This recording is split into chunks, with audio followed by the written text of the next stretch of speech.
The Galactic Council laughed the first time the translator rendered the word human inside a strategic briefing.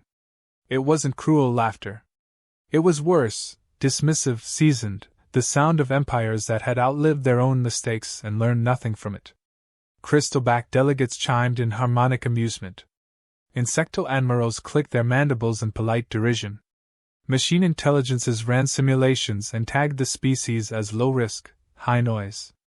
Humans are afraid of war, declared High Arbiter Zelrath, his voice resonating through the amphitheater like a verdict already signed. Their own records condemn them. Endless debate. Civil unrest. Protest cultures. Moral hesitation. 1,000 star systems nodded in agreement. They apologize, Zelrath continued. They memorialize losses instead of celebrating victories.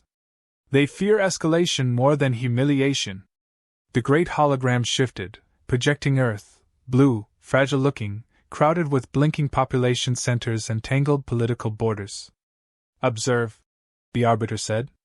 In the last 2 centuries, they avoided at least 9 wars they were fully capable of winning. They negotiate even while being threatened. They fracture internally at the idea of sustained conflict. A smaller delegate leaned forward, Ambassador Threx of the Kthari Protectorate, a species that had learned the cost of underestimation the hard way. My scouts report something unusual, Threx said carefully. Human military infrastructure is redundant beyond necessity. Their veterans are traumatized, interrupted a counselor from the Varelian Combine. Predictable for a soft species. Laughter rippled again. Threx recoiled but pressed on. They do not decommission old weapons. They archive them. Preserve them. Sentimentality, Zelrath snapped. Like museums. The vote came quickly. Earth would not be invaded. That would be excessive. Wasteful. No, Earth would be pressured. A demonstration of authority. Economic strangulation. Controlled force. Enough to bring the humans to the negotiating table with bowed heads and trembling hands. The Varelian Combine volunteered enforcement. They were efficient. Surgical. Proud of their bloodless victories. Trade lanes into Sol were temporarily redirected. Human shipping was delayed, taxed, seized for inspection. Insurance premiums skyrocketed overnight. Colonies dependent on imports began rationing. Power grids flickered. Markets panicked. On Earth, the noise was immediate. Politicians shouted over one another. Protesters flooded streets carrying signs that blamed everyone and no one.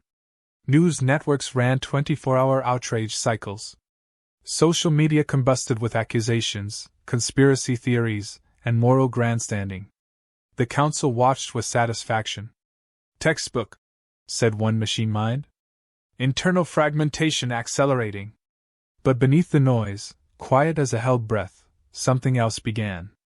Human militaries did not mobilize. They withdrew. Fleets returned to dock. Shipyards canceled expansion contracts.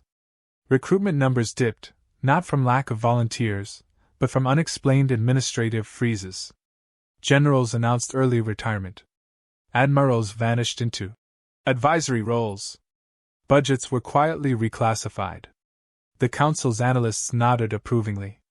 Fear response, they concluded. Avoidance behavior. No one noticed the spike in civilian cargo traffic to deep space junkyards. No one noticed old hulls being purchased for scrap, then never scrapped. No one noticed veterans disappearing from public life, retreating into private channels, encrypted forums, forgotten bases.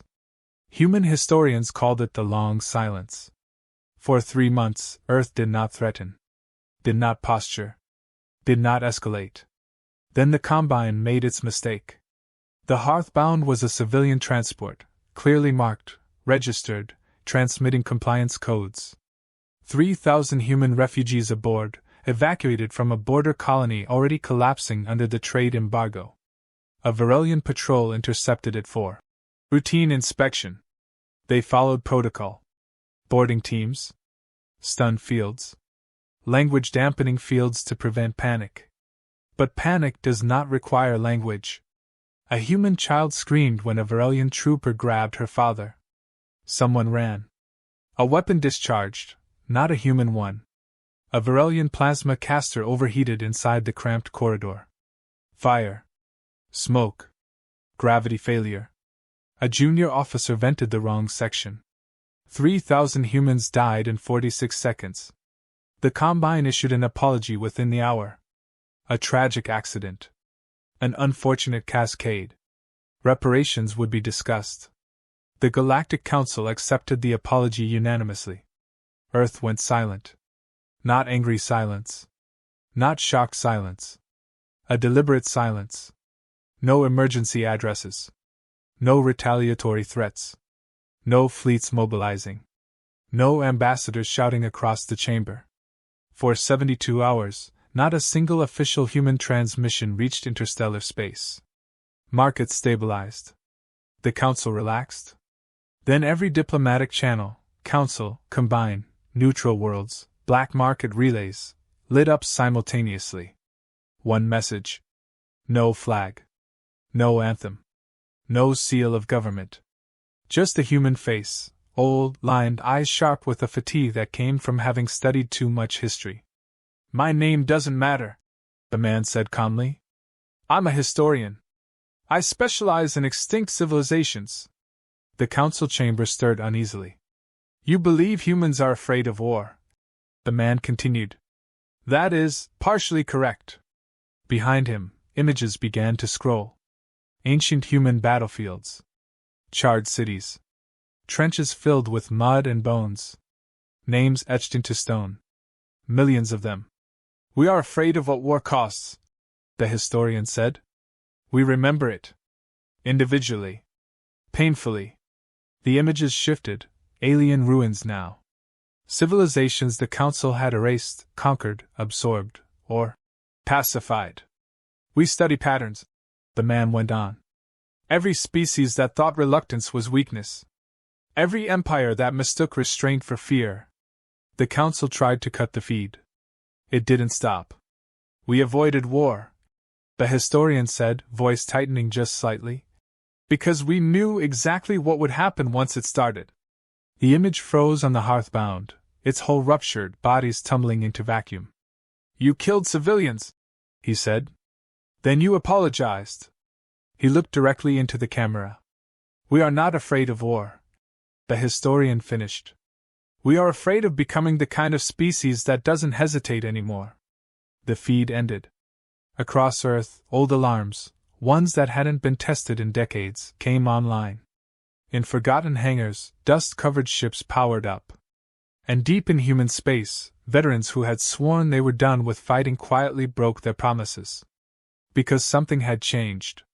The galaxy had crossed the line humans spent their entire history trying not to erase. And now, the thing the Council feared least. The war humans had been avoiding. Had finally begun. The Varelian Combine waited for retaliation. They reinforced borders, mobilized fleets, issued carefully worded warnings meant to sound firm without sounding afraid. Their strategists predicted a human outburst, angry speeches, symbolic strikes, maybe a failed show of force followed by frantic diplomacy. None of that came. Instead, the galaxy's machinery began to fail. At first it looked like coincidence. Navigation buoys in combined space stopped updating their stellar drift tables. Not destroyed, just frozen, locked at timestamps years out of date. Jump calculations grew subtly inaccurate. Ships arrived light seconds off target. A few never arrived at all. Logistics AIs began rejecting commands. License expired, they replied politely. Support contract terminated. Authentication failed. Please contact vendor. The vendors were human. For 300 years, humans had sold software no one else bothered to fully understand. Clean interfaces. Friendly documentation. Cheap compared to hiring entire engineering castes. The Council had called it economic dependence. Humans called it job security. Within 48 hours, combined fuel depots were rationing antimatter. Repair yards sat idle because their diagnostic systems refused to boot.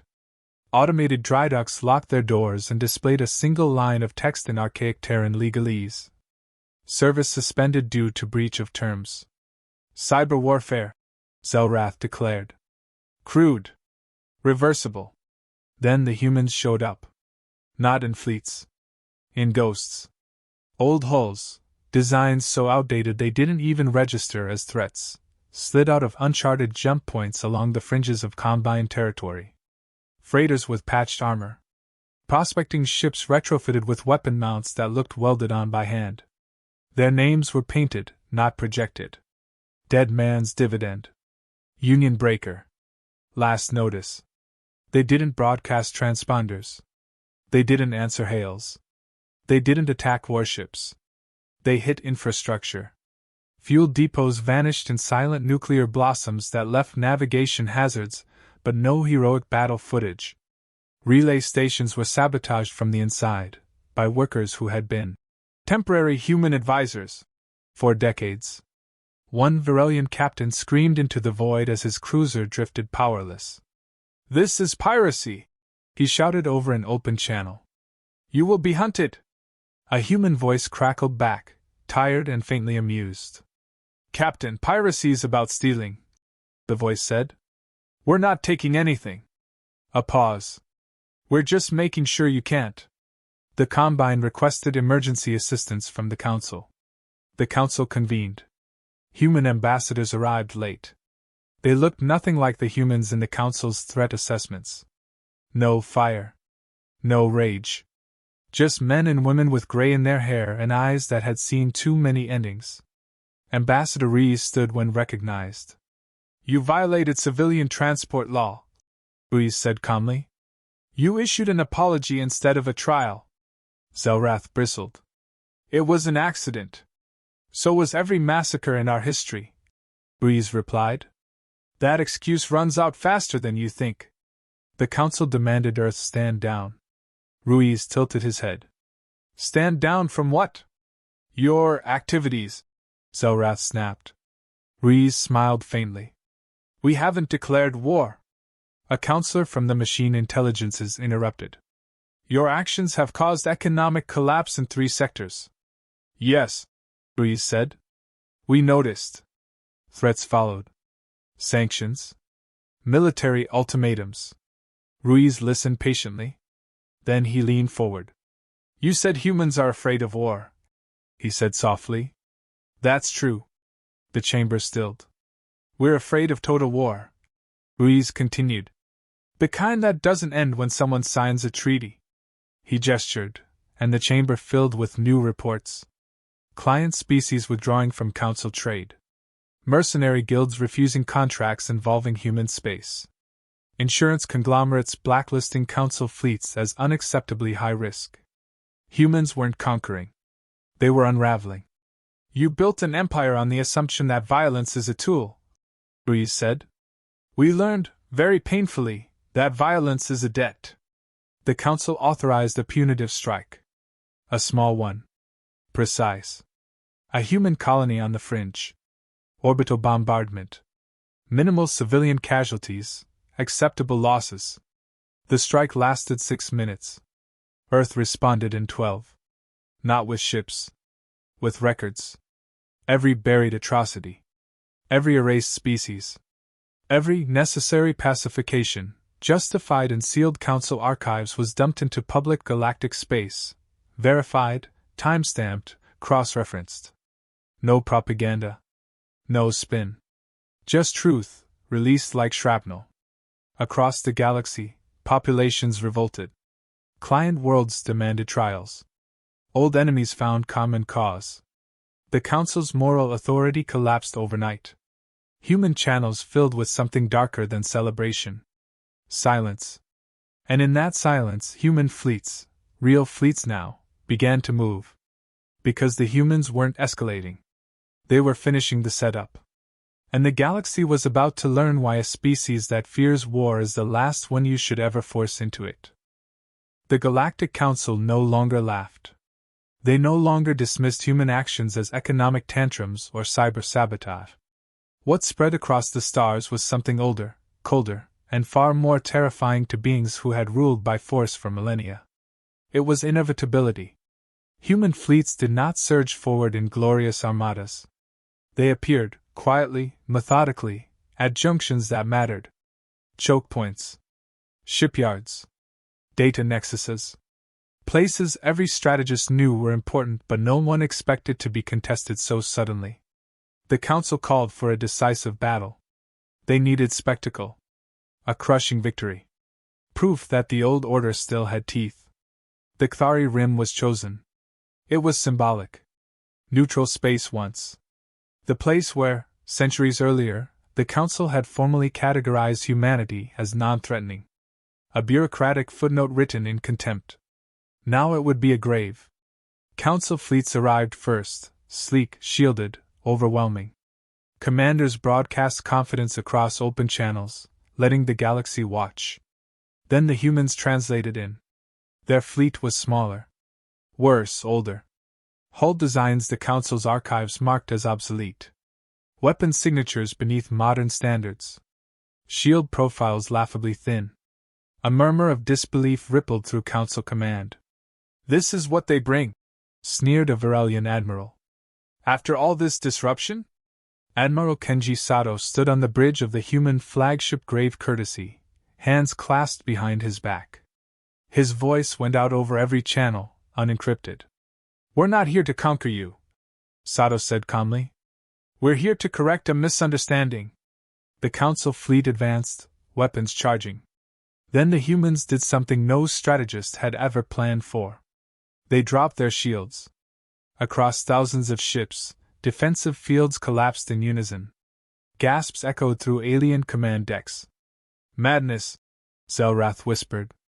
Human vessels surged forward, engines flaring red, accelerating to ramming velocity. As they closed the distance, the humans began to broadcast. Not taunts. Not threats.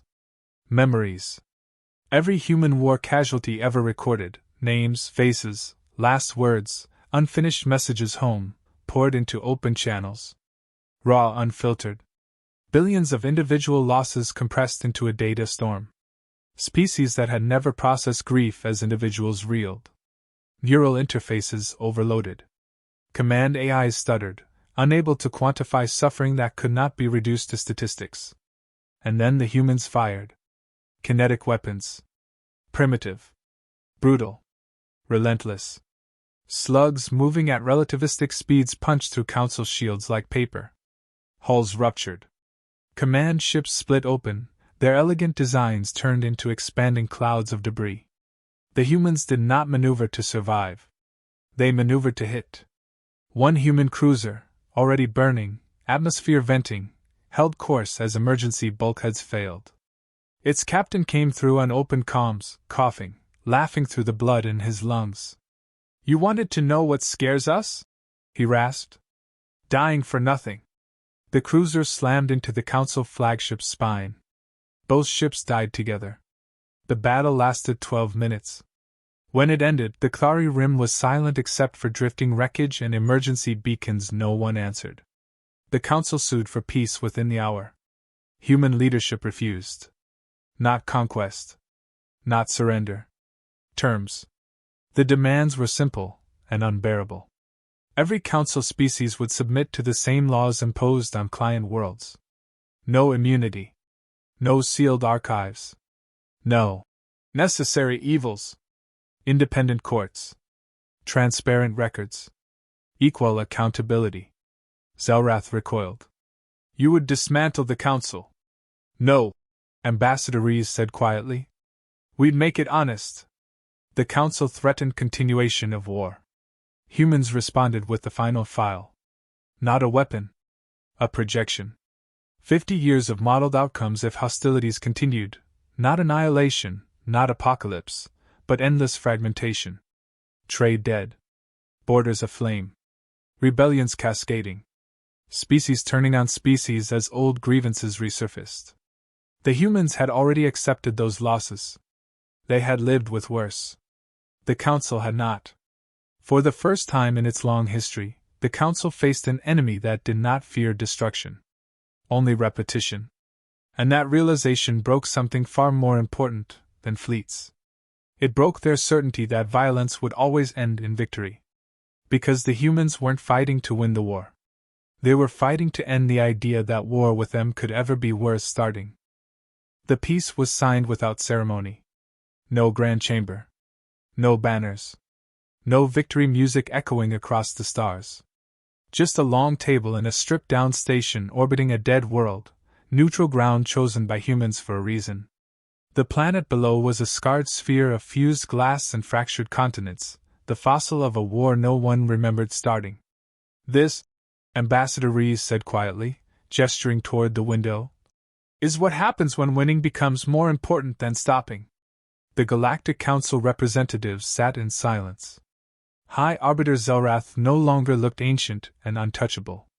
His mandibles sagged, movements slow, as if centuries of certainty had finally collapsed under their own weight. The terms were accepted. Every council species would be subject to the same interstellar law as their former client worlds. Independent tribunals. Open archives. No erased histories. No immunity clauses. The council would remain, but only as an administrative body, not an empire. It was, to many, a fate worse than destruction. Because it meant remembering. Human fleets withdrew as quietly as they had arrived. No occupation. No annexation. No monuments carved in orbit. Just presence. Veterans became observers. Advisors. Judges in courts where war crimes were no longer theoretical exercises but names and faces. Something strange followed. The galaxy stabilized. Not because humans enforced peace with fleets, but because everyone now understood the cost of breaking it. Human ships became common sights on trade lanes, scarred hulls, mismatched armor, names painted by hand. They escorted convoys, broke sieges, and occasionally stood between old enemies who still hated each other but hated extinction more. A Kthari officer once asked a human peacekeeper over a shared bottle of recycled spirits, "If you despise war so much, why are you so terrifying when it comes?" The human laughed, a dry, weary sound. "Because we remember every time we thought it was necessary," he said. "And every time we were wrong." Some aliens fell in love with humans, not romantically, though that happened too in awkward, unlikely ways, but philosophically. Humans were violent, yes. Capable of breathtaking destruction. But they were also the only species that treated war like a disease instead of a tool. Years later, a young delegate asked Zelrath, now retired and teaching ethics under human oversight, what he had learned. He thought for a long time before answering. "We believed humans were afraid of war," he said. "We assumed fear meant weakness." He stared at the star map, at borders that no longer bled. "We never understood," he continued, "that fear can also mean discipline." Across the galaxy, a saying spread, half warning, half wisdom. Never confuse a human's reluctance with mercy. Never confuse their silence with surrender. Because the galaxy had learned the truth the hard way. Humans are afraid of war.